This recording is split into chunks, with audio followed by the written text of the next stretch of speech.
Mutton curry అండి. చాలా గుమగుమలాడే మటన్ కర్రీ.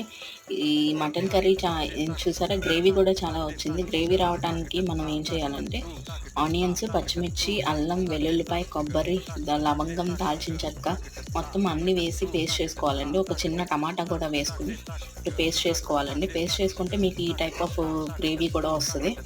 మీరు ఇవన్నీ వేసుకుని చక్కగా ఆనియన్స్ ఆయిల్‌లో మగ్గిన తర్వాత మీరు మటన్ ఏసుకొని కొంచెం ఆ మటన్ కూడా కొంచెం మగ్గిన తర్వాత మీరు ఆ పేస్ట్ మొత్తాన్ని వేసేసుకొని కొంచెం కారం, ఉప్పు, మసాలా, గరం మసాలా అన్నీ వేసుకొని మీరు చక్కగా పేస్ట్ చేసుకుంటే కొంచెం మగ్గేంత వరకు ఉంచుకొని వేసుకుంటే చక్కగా ఈ టైప్ ఆఫ్ గ్రేవీ వస్తుందండి. చపాతీలోకి కానీ, పుల్కాల్లోకి కానీ, గారెల్లోకి కానీ చాలా టేస్ట్ బాగుంటుందండి. ఉత్తిగా తినేయవచ్చు రైస్లో కూడా.